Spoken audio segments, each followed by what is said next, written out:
Hello അസ്സലാമു അലൈക്കും. എല്ലാവർക്കും താജ് ബേസിലേക്ക് സ്വാഗതം. അപ്പോൾ ഇന്നത്തെ നമ്മുടെ ഇഫ്താർ റെസിപ്പി എന്ന് വെച്ചാൽ വളരെ സ്പെഷ്യലായിട്ടുള്ളതാണ് കേട്ടോ. നമ്മുടെ റഷ്യൻ കബാബാണ്. അപ്പോൾ അതെങ്ങനെ ഉണ്ടാക്കണമെന്ന് നമുക്ക് നോക്കാം.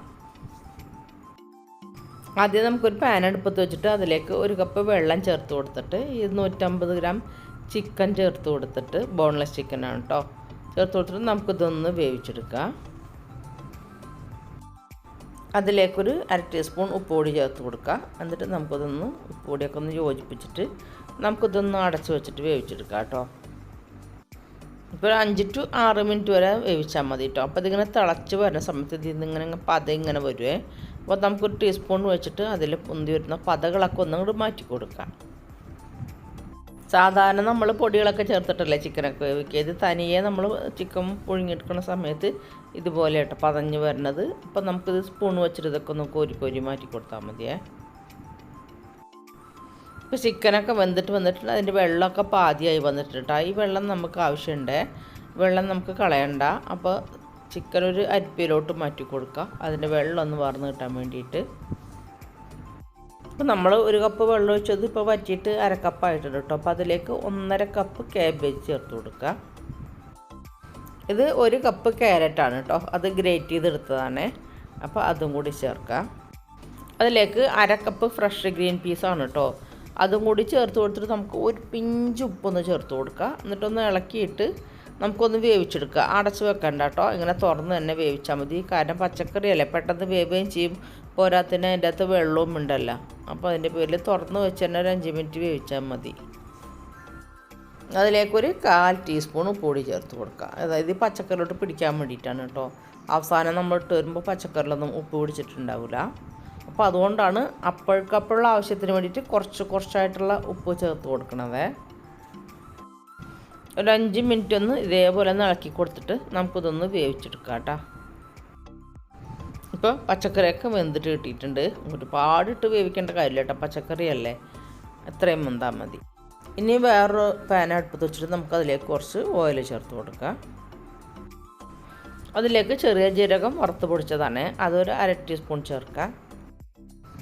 5 അല്ലി, വലിയ അല്ലി അതിൻ്റെ വില കേട്ടോ. 5 അല്ലി വെളുത്തുള്ളി ചെറുതാക്കി അരിഞ്ഞതാണ്. 2 ടീസ്പൂൺ ഉണ്ടാവും, ടീസ്പൂൺ അളവിൽ പറയുകയാണെങ്കിൽ അത് ചേർക്കണം. 2 പച്ചമുളക് അരിഞ്ഞെടുത്തതാണ്.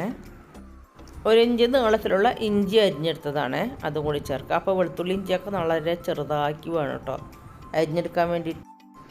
കുറച്ച് കറിവേപ്പിലയും കൂടെ നമുക്ക് അതിലോട്ട് ചേർത്ത് കൊടുക്കാം. കറിവേപ്പിലയും നമുക്ക് ചെറുതാക്കി അരിഞ്ഞിട്ട് വേണം കേട്ടോ ചേർക്കാൻ വേണ്ടിയിട്ട്.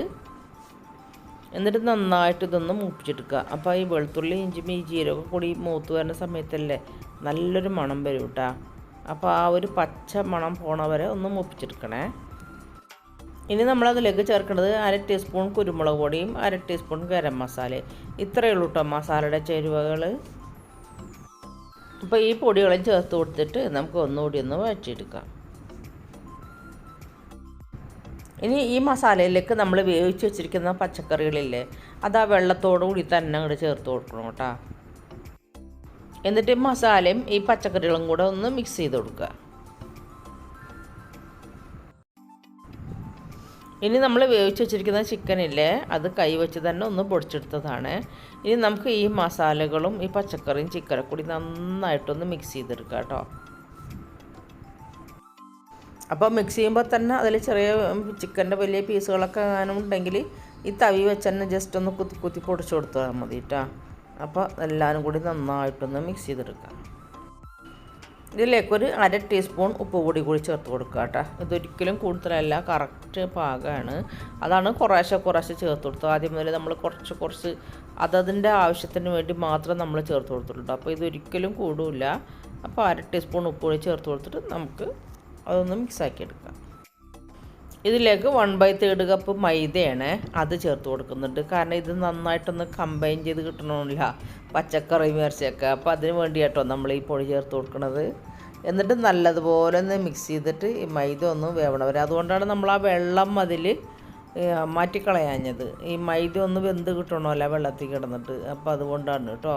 എന്നിട്ട് നന്നായിട്ടൊന്ന് മിക്സ് ചെയ്ത് വരുമ്പോൾ തന്നെ മൈദയൊക്കെ ഒന്ന് വെന്തിട്ട് ഒന്ന് ജസ്റ്റ് ഒരു ഒട്ടിപ്പിടിക്കുന്ന ഒരവസ്ഥയിലേക്ക് എത്തിക്കോളൂ. എന്നിട്ട് നന്നായിട്ട് ഉടച്ചു കൊടുക്കുക കേട്ടോ തവി വെച്ചിട്ട്.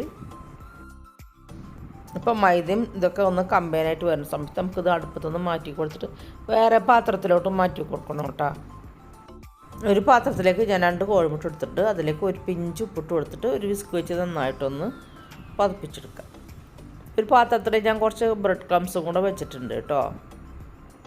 ബ്രെഡ് ഒരു 3-4 പീസ് എടുത്തിട്ട് നമ്മുടെ മിക്സിയിലിട്ടൊന്ന് പൊടിച്ചു കൊടുത്തിട്ട് നന്നായിട്ട് ഒരു ഫ്രൈയിങ് പാനിൽ വെച്ചിട്ട് നന്നായിട്ടൊന്ന് വറുത്തെടുത്തിട്ട് നമുക്കൊരു ടിന്നിലാക്കി വെക്കണമെങ്കിൽ നമുക്ക് ഇതുപോലത്തെ ആവശ്യത്തിനൊക്കെ നമുക്ക് പെട്ടെന്ന് തന്നെ എടുത്താൽ മതി കേട്ടോ. അത് എത്ര ആയാലും ഒരു 6-7 മാസം വരെയൊക്കെ കേടുവരാതിരിക്കുക. അങ്ങനെ തയ്യാറാക്കി വെച്ച ബ്രെഡ് ക്രംസാണ് ഇത്. ഇനി നമ്മൾ തയ്യാറാക്കി വെച്ചിരിക്കുന്ന ഇറച്ചിയും പച്ചക്കറി കൂടെയുള്ള മിക്സിൽ അതിൽ നിന്ന് ഒരു വലിയൊരു ടീസ്പൂൺ എടുക്കുക. എന്നിട്ട് നമ്മൾ കൈ വെച്ചിട്ട് ഒന്ന് കുഴച്ചെടുത്തിട്ട് ഒരു ഓവൽ ഷേപ്പിലൊന്ന് പരത്തിയെടുക്കുക കേട്ടോ, കൈ കൊണ്ട് തന്നെ.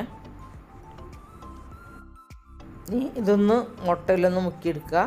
അതിനുശേഷം ബ്രെഡ് ക്രംസിൽ നന്നായിട്ടൊന്ന് പൊതിഞ്ഞെടുക്കുക.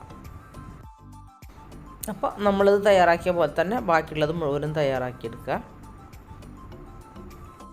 ആദ്യം എണ്ണ നന്നായിട്ട് ചൂടായിട്ട് വന്നിട്ട് അതിന് ശേഷം നമുക്ക് മീഡിയം ഫ്ലെയിമിലോട്ട് മാറ്റണം കേട്ടോ. എന്നിട്ട് ഇതിൽ 1-2 എത്ര എണ്ണ നിങ്ങളുടെ പാനിൽ കൊള്ളണമെന്ന് വെച്ചാൽ അത്രയും ചേർത്ത് കൊടുത്തിട്ട് നമുക്കിതൊന്ന് ഫ്രൈ ചെയ്തെടുക്കാം. ഇപ്പോൾ തീയില്ലേ മീഡിയം ഫ്ലെയിമിലോട്ട് മാറ്റാൻ വേണ്ടി നിങ്ങൾ മറക്കരുത്. അപ്പോൾ ഒരു വശം വെന്ത് വരുമ്പോൾ ഒന്ന് തിരിച്ചിട്ട് കൊടുക്കുക. അപ്പോൾ ബ്രെഡ് ക്രംസൊക്കെ ഇങ്ങനെ കരിയാണ്ട് നമ്മൾ നോക്കണേ. അപ്പോൾ മറ്റേ വശം കൊണ്ട് വെന്ത് വരുമ്പോൾ നമുക്കിത് എണ്ണയിൽ നിന്ന് കോരിയെടുക്കുക. ഇത് നമ്മൾ സാധാരണ കട്ട്ലേറ്റ് ഉണ്ടാക്കണ പോലെയല്ല കേട്ടോ, അടിപൊളി ടേസ്റ്റാണ് കേട്ടോ. ഒരിക്കലെങ്കിലും നിങ്ങളൊന്ന് തയ്യാറാക്കി നോക്ക്. അപ്പം നമ്മുടെ ചാനൽ ആദ്യമായിട്ട് കാണുന്നവരൊന്ന് സബ്സ്ക്രൈബ് ചെയ്യുക. എന്നിട്ട് ലൈക്കും കമൻറ്റും ഉറപ്പായിട്ടൊന്ന് ചെയ്യണേ. ജസ്റ്റ് എന്തെങ്കിലും ഒരു കമൻറ്റ് നിങ്ങൾക്ക് റെസിപ്പിനെ കുറിച്ചിട്ടുള്ള കമൻറ്റ് നിങ്ങൾക്ക് രേഖപ്പെടുത്താം കേട്ടോ.